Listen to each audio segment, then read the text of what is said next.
Hi, I'm Mila with Mill Wellness Center. Today you're going to see a class that I held on how to make your own quality herbal infused oils at home. Using herbal infused oils is a great way to incorporate some of the wonderful properties that some herbs have into our everyday lives. Today we made oregano infused oil. I go over not only how to make it, but some of the many uses and benefits as well. So keep watching to find out more.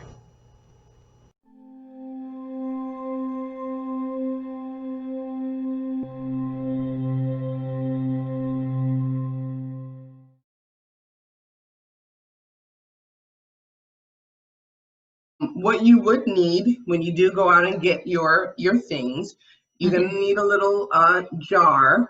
I've got a quart of a pint jar here. You can use a pint jar any size, depending on how much you want to make, whatever's going to work for you. Of course, you want to have your plant material.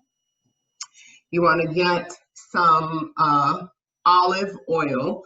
I use plain old Great Value brand olive oil. You can get as fancy with the olive oil as you want. I like to use that one in particular because it doesn't have as strong as an olive oil scent to it, Right. which I like, especially if I'm going to use my infused oil topically. I don't necessarily want it to smell that much like olive oil, which it will, depending on the brand that you're using. You'll also need, this is optional, but I do recommend it, getting 100 proof vodka. And I saw that on the Meetup site. And what does that do? Help to preserve it? So what it does is it actually makes the oil more bioavailable. So it helps to extract more of the oil and infuse more of it into the oil, the plant essence into the oil itself. Okay. Right. So it again, it's not mandatory, but it works better if you have the alcohol in there. And you're only using a very small amount. It's just a teaspoon and a half of it. So and it doesn't smell like alcohol at all once it's done. But it helps. So I like to use it. I like to include it in my formula. So basically what you're going to do is you're going to take a clean, preferably a sterilized jar. So you can boil this for at least 5 minutes and completely dry. And your plant material, you want to make sure that that is ideally dry as well. But I just buy mine from the grocery store. I should have saved the container, but I didn't. But you know how they sell them in the little plastic containers? You can set those out to dry. I usually let mine sit out for at least 24 hours to get rid of any excess moisture, because you don't want any moisture inside your jar, because that can cause it to go bad. It'll introduce bacteria in there that you don't want. So you want it to be as dry as possible. You can do this with completely dried herbs as well. I've never tried it with dried herbs, but I have heard other herbalists have done it with dry herbs, and they say it does work as also, but just it's not as well. It doesn't work as well as it does with fresh plant material. Right. Yeah, those things are sitting on the shelf forever and they don't have any taste at some point. Right. Of course, that's also going to depend on the quality of the dry herb that you're getting. Also, but ideally you want to work with your fresh materials. So you'll take your fresh plant material and you're going to place that inside your jar, right, with clean hands, of course. So you want to fill it to maybe 3/4 of the way full, and you want it to stay loose. You don't want your plant materials to be packed down, because you want to leave room for the oil that you pour in and alcohol, if you're using alcohol that you pour in, to get all in between the bits of the plant. And initially, actually, when you're starting, of course, you want to chop up your plant material nice and fine as well, right? So once you've got your jar almost full, you're going to take your olive oil, which I've already poured out some here, my little measuring cup, and you're going to pour that over the plant material. And you want to make sure that your plant material is completely covered. You don't want any of it sticking out over top. And I like to fill my jar pretty much close to the rim. Now, the reason why I say have a spoon or a fork or something handy is just in case you see that there's anything sticking out. You want to be able to push that down gently underneath the oil. It's really important to keep your plant material from coming up over the level of the oil, because you're going to have this sitting for quite a long time, and you know, you don't want it to mold, which it will do. So once your plant is tamped down there, you're going to then add your alcohol into your jar,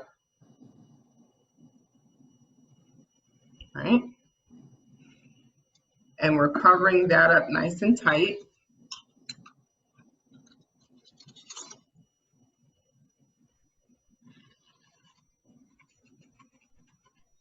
I like to squeeze it as tight as I can.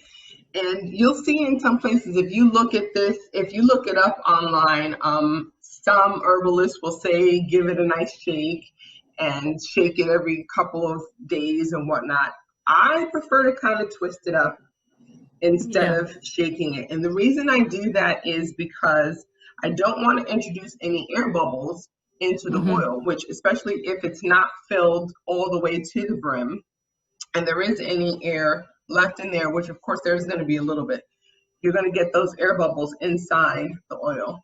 And again, that's the potential for introducing some bacteria into your oil and on the plant material, so you don't want that to happen.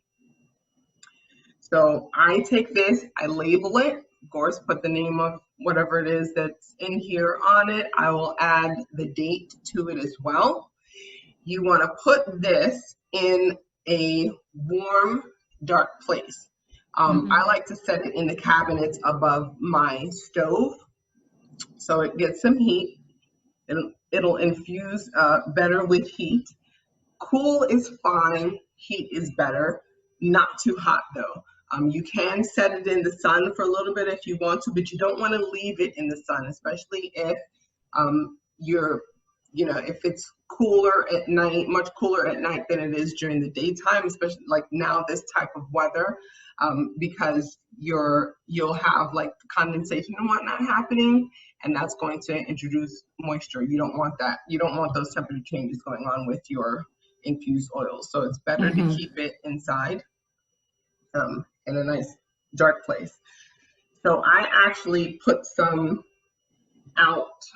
I started some 4 weeks ago yesterday. So this is kind of what it looks like. I don't know if you can tell really well, but that's pretty much what it looks like once it's been sitting for 4 weeks. Wow, that's a long time, 4 weeks. Yes. You can go anywhere from 2 weeks to 4 weeks. I like to, or even 6 weeks actually. I like to go in the middle and leave it for at least 4 weeks to get a nice, a nice infused quality oil going that I know I'm going to be able to use for a while. And this is actually good if you keep it away from moisture. This is good for up to 2 years. I've never left mine for up to 2 or had it for up to 2 years because I always use it. I know. So mine was never around that long, but I have read in several places that it's good for that long. So you don't put it in the refrigerator at all? No, you don't have to refrigerate it. Once you take out, now you have to remove the plant material though. So that would be the next step. So I take another clean jar and I cover that. You can either use muslin or a clean square of cotton. All right, put that over the opening like I've done here. And then you would take this and just pour it in.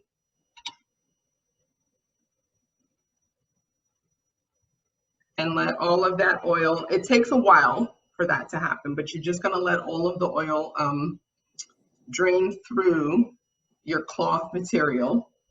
Of course, the cloth is going to catch all of that plant material. Right. And then your oil is good to go. Wow. And you could do this with any herb? You can do this with just about any herb. You want to use the soft parts of the herbs, depending on the herb that you're using. So, you know, you have some that have stem that's like woody material. You don't want to use the woody material. You just want to use the soft green parts of your herbs. Yeah, thyme has a lot of sticks, and rosemary. And it does. So with rosemary, I actually have a jar of rosemary that's infusing now. And yeah, that you just want to strip from the barky stem, strip the little parts from the barky stem, and let that just sit. I'm But already yes, it thinking works about the some same salmon, way. making a dill infused oil to put on salmon. Delicious.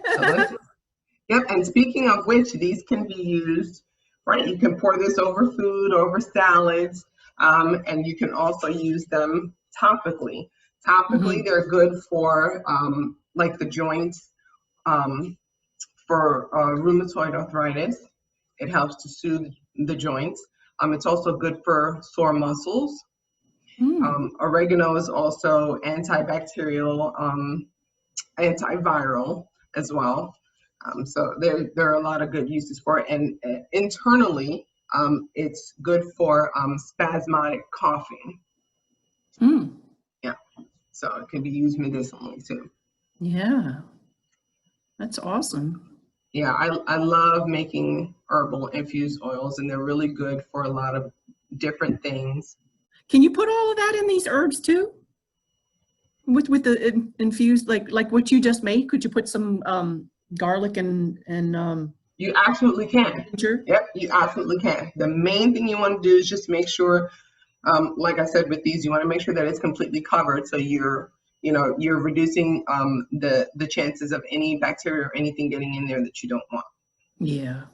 Yeah. It's really awesome. I tried to tell my mom, she goes and gets those salad dressings. I said, Mom, all of those things have sugar in it, and she's got lupus. Make your own. It's so easy, you know? It is. You see, we did it in a few minutes. That's I know. it. Now, again, yes, you got to let it sit for a while, but it's definitely worth it. Yeah. Yeah.